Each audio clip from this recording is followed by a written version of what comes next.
Es pie jums šodien atvedu viesus no Amerikas vēstniecības. Šie divi jaunie cilvēki, Anna un Mēks, ir amerikāņi, kas Latvijā šeit strādā par diplomātiem. Viņi ir jaunie diplomāti, viņi tikko sākuši šo profesiju. Un šodien mēs esam ieradušies pie jums, pirmkārt, lai jūs dzirdētu angļu valodu, lai jūs dzirdētu dzīvu angļu valodu, tādu kā runā Amerikā, un arī paši parunāt angliski. Un otrkārt, lai jūs uzzinātu par Ameriku visu to, ko jūs varbūt vēl nezināt un ko jūs gribat pajautāt, un šodien jums būs lieliski iespēja to pajautāt dzīviem amerikāņiem un uzzināt visu par šo valsti, jo, teiksim, man, kad es gāju skolā, viss par Ameriku, ko es zināju, bija viss, ko es redzēju filmās, ko es redzēju filmās par skolēniem, filmās par studentiem, man liekas, ka tur visi balējās un neviens nemācās. Un kā ir patiesībā, jums to šodien izstāstīs Anna un Mēks, un es domāju, esiet aktīvi. Mēs varbūt izveidosim šo pasākumu tā, lai tas būtu kā dialogs, ka jūs runājat, mēs runājam, jūs uzdodat jautājumus, mēs uzdosim jums jautājumus, un pilnīgi noteikti nekautrējieties. Ceļat rokas vai kā jums skolā ir pierasts, ja runājiet no vietas. Katrā ziņā, lai tas nebūtu tā, lektors norunā, pamāja galva aiziet, viss lekcija beidzās. Ja? Tāpēc, pāriesim uz angļu valodu. Un šodien jums būs iespēja arī uzzināt par augstskolām Amerikā un ar ko tās atšķiras no Latvijas augstskolām. Un kā tur pieteikties, vai tas ir viegli, vai tas ir grūti, vai tas ir dārgi, vai tas ir lēti. Katrā ziņā uzzināsiet visu par to. Pārslēdzamies uz angļu valodu. So I just said a couple words about you, why you are here, what we are going to do today, and also a little bit about the universities. So their English is perfect, as per their English teacher, and of course they understand everything. So that's good. Yeah, so let me turn to you and maybe say a couple words about you and then Max, and then we can start then. Awesome. Hi, thank you so much for having us here, and you get to get out of class for an hour or so. I am currently working in the United States Embassy in the political economics section, and we are here to talk about education, but you can ask us anything and everything about education in the States, high school, college, graduate school, and I guess we'll do our best to answer your questions. Hi everybody, I'm Max. I'm an intern at the United States Embassy, which it's a trainee, so I'm here for 10 weeks. I'm currently working on my master's degree at the University of Illinois, which is close to Chicago, if you know where that is. So I'm really excited to be here and meet you and see what the school is like here. So what do you know, if anything, about studying in the States? Nothing. Are you at all interested in studying in the States? So, what grade are you guys in? 11th. And they're 12 grades, right? Yes. Wow, so you have one more year left. Wow. Well, I can talk a little bit about college. As you know, you have to, first of all, you'll have to take the TOEFL. The testing of English as a foreign language, because you didn't study in an American high school, an American accredited high school. And then for most of the schools in the United States, you also have to take the SATs. And there are different tests you could take, but the first SAT you would take it tests your reading, your writing, and your math skills. And then you have to do, some colleges also will ask you to do subject matter SATs. And then you choose, maybe you know a language really well, or you're really good in science, or you're really good in math.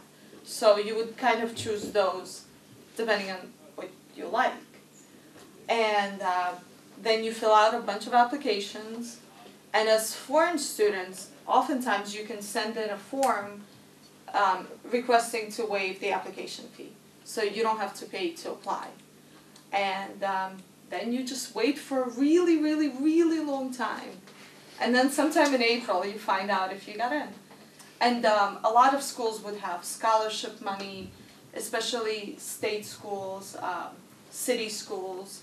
Even a lot of private universities would have money for you to study and work opportunities on campus so you can afford to actually go.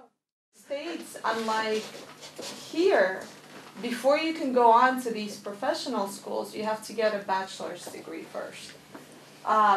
So generally, Max is in a slightly different program. But generally, you would do 4 years of college, and then you would do, however, for example, business school is 2 years, medical school is 4 years, law school is 3 years. So you'll finish your bachelor's, and then you would start your professional degree. So that's how America is a little different from Europe. And when you're in college, you study everything because you have to. Even though you could be a chemistry major, you still have to take social science and literature and language and all kinds of classes to make you know everything. Or a little bit of everything. Like what? Which ones do you watch? American Idol.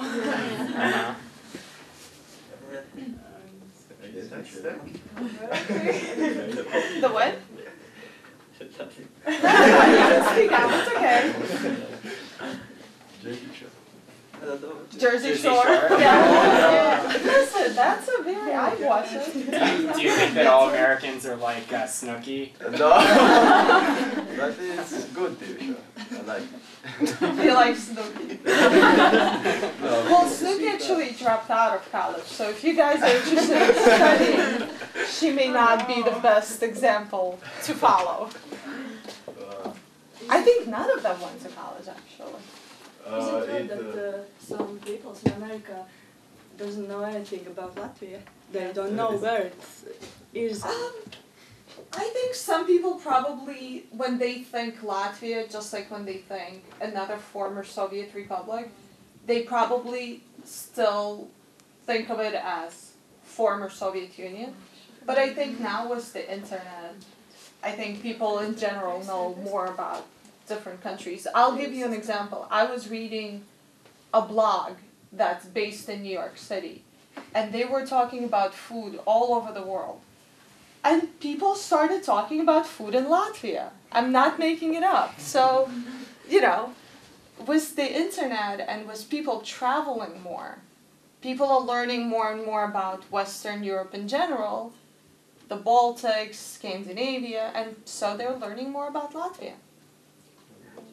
Yeah. But let's get back a little bit towards education, because that's what we came here to talk about. But how do you think students, well, when you go to school here, where do you generally live? At home. But what if you go to school in a different city? What?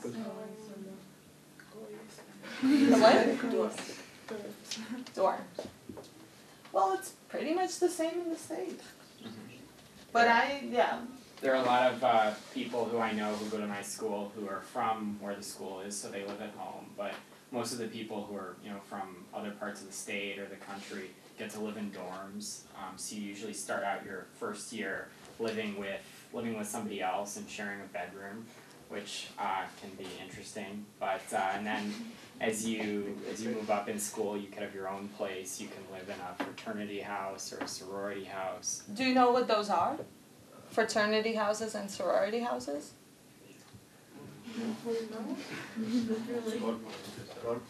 you want to talk about it a little bit since you are in college? Sure. A fraternity or a sorority, they're both social organizations that you join at the start of college, and you live together and you work together and you hang out together. So they're nice places to make friends and meet people. So this is like a place for the freshmen, for the students who just start? It depends. My school, for example, you were not allowed to join a fraternity or sorority for the first year of school. And the idea is, while you're in college, these are people that you can live with them, you party with them, but the broader goal is when you graduate, because these are usually national fraternities and sororities, or at least state fraternity sororities, you have that whole network of alumni who can then help you get a job or help you network, so to speak. But while you're in college, it's mainly for party purposes. Who knows the word alumni? Oh. Who knows who are they?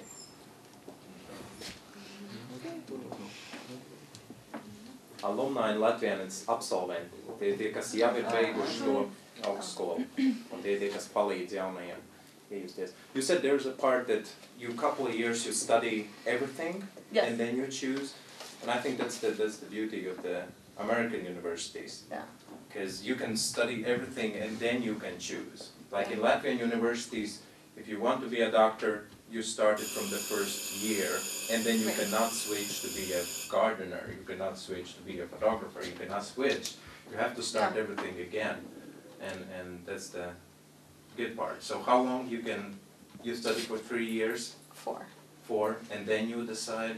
Well, the way it works, it's a little different at every school. My college, for example, you have 2 years to just, every college has requirements. So no matter which college you go to, no matter what you study, you will have required classes or a group of classes that you could choose from that you must take. And that goes back to what Andres said. The idea is that even if you're a chemistry major, we still want you to know government and history and science. So your first 2 years, you kind of figure out what you like. And then at the end of your second year, you declare a major. Or you can have more than one, and then you have to take classes. Let's say, I'm sorry I keep picking on you, but you're the only one who said something concrete. So let's say you're a chemistry major, and you have to take a lot of classes to graduate with a bachelor's in chemistry. Or if you're an economics major, you take a lot of classes that are required to get your economics major. But then you could be an economics major and apply to law school, apply to med school, you know. So your major does not necessarily determine which job you will have. I was an economics major and I'm a diplomat now, so you know, I'm not really doing anything economics related. So that's what makes it really good. Like that American people can't. No, it's for American schools. It's for people who can decide where they want to, what they want to learn about or what job they need. Well, Like, that's one way of looking at it, but let's say you start school thinking you want to be a doctor, and then you start taking science classes, and you just really hate it. At least you can switch, and you're not stuck becoming a doctor because that's where you are.